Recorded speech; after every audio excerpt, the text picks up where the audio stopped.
ascuas, claro que no.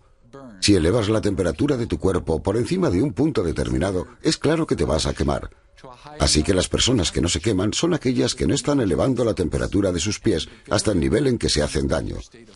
La variante aquí parece ser el estado mental de cada uno, puesto que la carne es carne y todos tenemos la misma.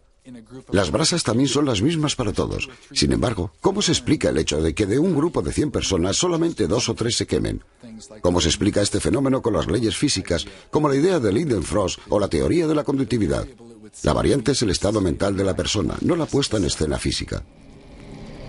Igual que cualquier nueva tecnología, el descubrimiento de la electricidad en el siglo XIX fue enseguida utilizada por los magos para desorientar y confundir al público con una nueva ciencia. Hoy día, el neón parpadeante de Las Vegas nos recuerda que el primer prestidigitador que vio su nombre escrito en luces era Henry Robin, el rival mortífero de Houdini. Robin abrió su propio teatro en París en 1862, un teatro dedicado a la ciencia, a la magia y a la electricidad. En un escenario repleto de los artefactos eléctricos más modernos, como por ejemplo las bobinas Ruhmkorff y los tubos Heisler, Robin presentaba sus espectáculos en teatros llenos de personas ávidas por presenciar los milagros y las maravillas de la era eléctrica. Y si echamos un vistazo a algunos de los pocos tubos Heisler que aún quedan, nos resultaría comprensible entender por qué el público quedaba tan entusiasmado.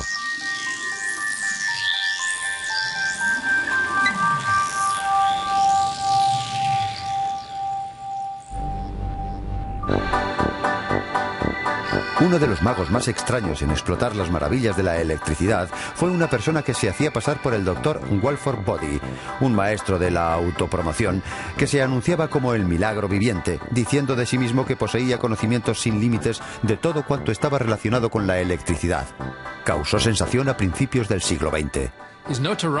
Su notoriedad, porque así se generó su reputación, me temo que procedía del equipo eléctrico y los insólitos remedios de curandero con que Body llenaba sus escenarios. Solía invitar a subir al escenario a todas aquellas personas que estaban paralizadas o cojas, diciéndoles que les iba a curar con la aplicación hipnótica de la fuerza bódica.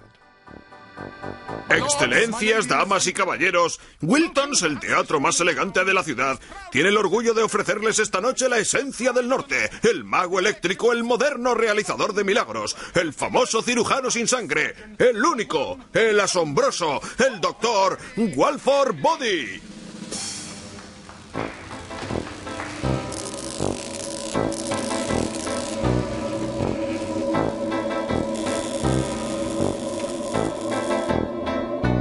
El espectáculo de Body incluía su famosa silla eléctrica, que utilizaba para pasar miles de voltios a través de una persona de entre el público. La gente estaba aterrorizada. Pero lo que no sabían era que aunque la electricidad estática puede dar algún que otro calambre, no representa una amenaza vital. Para cualquier espectador resultaba asombroso que cualquiera pudiera aguantar semejante descarga eléctrica, sobre todo cuando la silla eléctrica acababa de hacer su aparición en los Estados Unidos como método de ejecución de los criminales. Con todo esto, sus espectáculos se volvieron muy tópicos. Al principio del siglo XX, el simple hombre de a pie tenía relativamente pocos conocimientos de las propiedades de la electricidad. Menos conocidas aún eran las propiedades de las altas frecuencias y los bajos amperios, que eran precisamente lo que estaba explotando Body. Body sabía que mientras los amperios utilizados son bajos, el cuerpo humano puede soportar unos voltajes muy elevados. Producía chispas con sus dedos y encendía bombillas eléctricas y teas pequeñas solo con tocarlas. Había un gran número de trucos e ilusiones mágicas que fueron muy populares hacia finales del siglo XIX y principios del XX, que se han vuelto obsoletos, anacrónicos y poco efectistas. Todo ello gracias a los adelantos que se han producido en la tecnología científica. La carrera de Body fue cortada en seco por la creciente popularidad de las películas y la consecuente caída en desuso de las salas de fiestas. Las películas dependían de su propia magia, la habilidad del ojo y el cerebro humano de interpretar una serie de rápidos fotogramas con movimiento continuo. Y naturalmente fue un mago, George Méliès, el que se convirtió en su popular pionero. Muchas de las películas que rodó no son más que una puesta al día de algunos de los espectáculos en directo que fueron muy populares en el siglo XIX, cuando fueron presentados por magos como por ejemplo Houdini.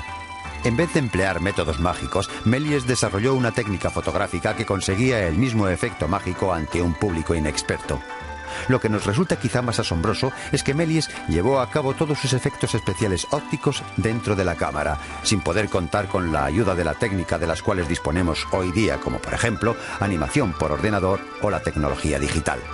Su técnica se conoció como la fotografía de parada de emoción, que hoy día constituye la base de cualquier película animada.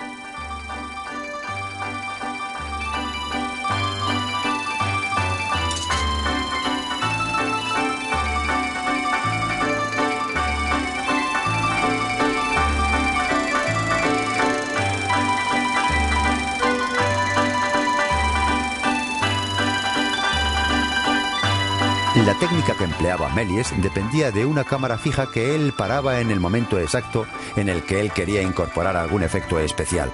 Entonces, los actores delante de la cámara se congelaban.